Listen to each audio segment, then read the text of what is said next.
वालेकुम। इस छोटी सी वीडियो में हम आपको बताएंगे कि बिना किसी के मदद के खुद ही 2019 के टैक्स फॉर्म को कैसे भरें। सबसे पहले मैं आपको बता दूं कि ये वीडियो खासकर जिला वतन लोग जैसे पनाह गुज़ीन अफराद या रिफ्यूजियों की मदद के लिए बनाई गई है। दो मंजिल पनाह गुज़ीनों और रिफ्यूजियों के एडमिनिस्ट्रेटिव और समाजी हुकूक के लिए काम करता है।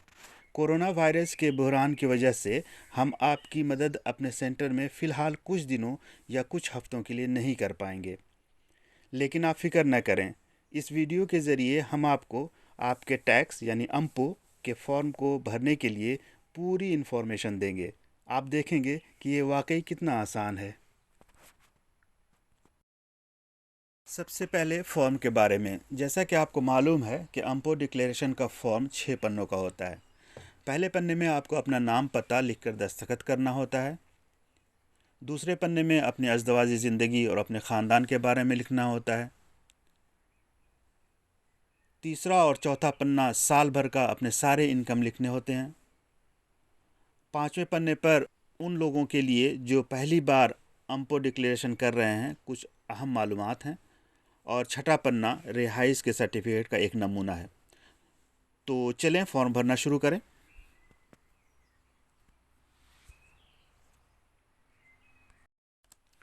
हम अम्पो के फॉर्म के पहले पन्ने पर हैं। इसे भरने के लिए मान लें कि आपका नाम बाबा साहिब है और आप 2019 का अपना अम्पो का फॉर्म भर रहे हैं। इस बॉक्स पर निशान लगाएं क्योंकि आप पहली बार अपना अम्पो डिक्लेयर दे रहे हैं। लेकिन आपकी जानकारी के लिए बता दूं कि अगर आप पिछले सालों के अम्पो डिक्लेयर दे चुके हैं तो आपके पास अम्पो ऑफिस के ज़रिए भेजे गए अटेस्टेशन होंगे जिस पर आपका टैक्स नंबर लिखा होगा। इस सूरत में आप बॉक्स पर निशान ना लगाएं बल्कि इन खानों में अपना FIP नंबर और टैक्स नंबर लिखें। इसके अलावा अगर ये नंबर आपके पास हैं तो आप इंटरनेट के ज़रिए भी अम्पो डिक्लेरेशन दे सकते हैं। एता सिविल वाले हिस्से में अपने जींस के बॉक्स पर निशान लगाएं मोसियो मादाम। यहाँ अपना नाम लिखें बाबा साहेब। अपना डेट ऑफ बर्थ लिखें, मिसाल के तौर पर 01/01/1970।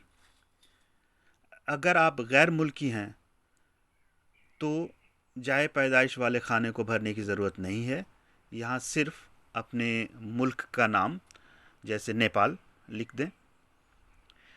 नीचे दोबारा से अपना नाम लिखें बाबा साहेब। अपना टेलीफ़ोन नंबर लिखें और अपना ईमेल अगर आपके पास है तो यहाँ दर्ज करें।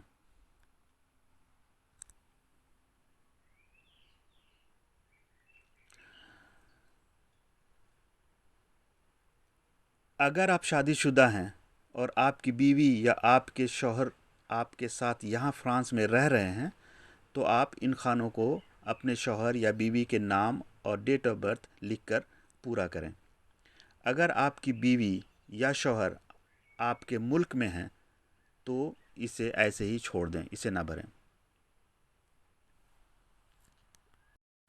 पते वाले हिस्से में यहाँ आप 1 जनवरी 2020 में जो आपका पता था उसे लिखें, जैसे थ्वा rue de l'Imaillerie, डोमिसिलिएशन नंबर 7810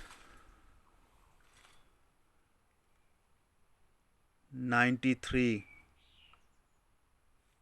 200 संदनी। अगर आप किसी एसोसिएशन का पता इस्तेमाल कर रहे हैं तो इन 4 बॉक्सों को पर निशान लगाने की ज़रूरत नहीं है।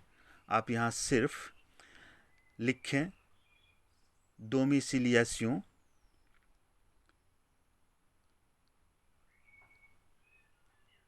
एसोसिएटिव, और अगर आप चाहें तो आप अपने डोमिसिलिएशन सेंटर का नाम लिख सकते हैं जैसे दो मंजिल या कोई और। अगर आपने 2019 में अपना पता बदला है तो यहाँ पता बदलने का तारीख लिखें और अपने पुराने पते को यहाँ पे दर्ज करें।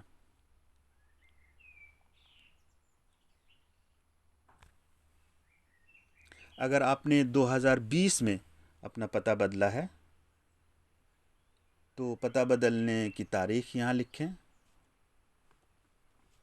और अपना नया पता यहाँ लिख दें।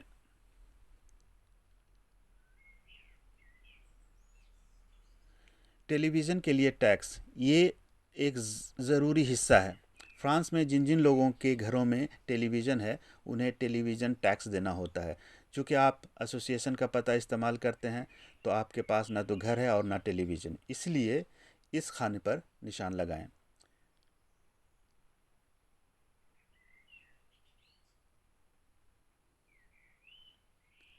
यहाँ आप जिस जगह से फॉर्म भर रहे हैं उस जगह का नाम और जिस तारीख को आप फॉर्म भर रहे हैं उस तारीख को यहाँ दर्ज करें।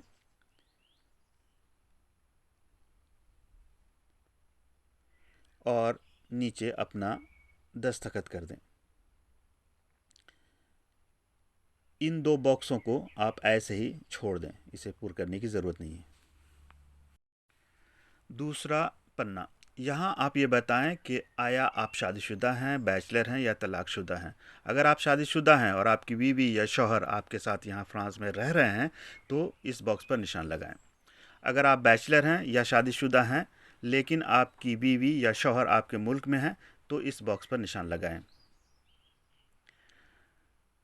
अगर आपके बच्चे यहाँ फ्रांस में आपके साथ हैं तो इस खाने को पुर करें। अगर आपके बच्चे आपके मुल्क में हैं तो इस खाने को पुर ना करें। तीसरा और चौथा पन्ना, इन पन्नों पर आप अपनी आमदनी लिखें। अगर आपने 2019 में काम किया है तो आप पूरे साल की टैक्सेबल आमदनी को यहाँ दर्ज करें। अगर आपके पास कागज़ ना होने की वजह से आपने कुछ छोटा मोटा काम किया है या किसी एसोसिएशन ने आपकी मदद की है तो पूरे साल के एक अंदाज़न अमाउंट यहाँ पे दर्ज करें। याद रखें, अपनी आमदनी ज़ीरो न लिखें। अगर आप काम नहीं करते लेकिन आपको काफ के ज़रिए दिए गए सिर्फ एरेसा या हैंडीकैप्ड के वजीफ़े मिलते हैं तो तीसरे और चौथे पन्ने को पूरा ना करें, बल्कि दूसरे पन्ने के आखिर में दिए गए इंफॉर्मेशन वाले हिस्से में सिर्फ एरेसा या एएएच वगैरह लिखें।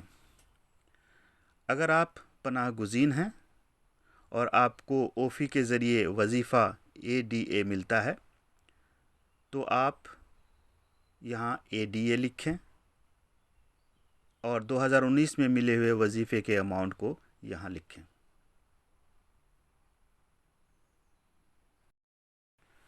पांचवा पन्ना, अगर आपको किसी रिहायशी सेंटर या किसी होटल में रिहाइश मिली हुई है तो छठे पन्ने पर रिहाइश वाले अटेस्टेशन को पूरा करें और इस पर रिहायशी सेंटर का दस्तखत लगाएं। अगर आप किसी एसोसिएशन का पता इस्तेमाल करते हैं तो डोमिसिलिएशन के पते का एक कॉपी अपने फॉर्म के साथ लगाएं।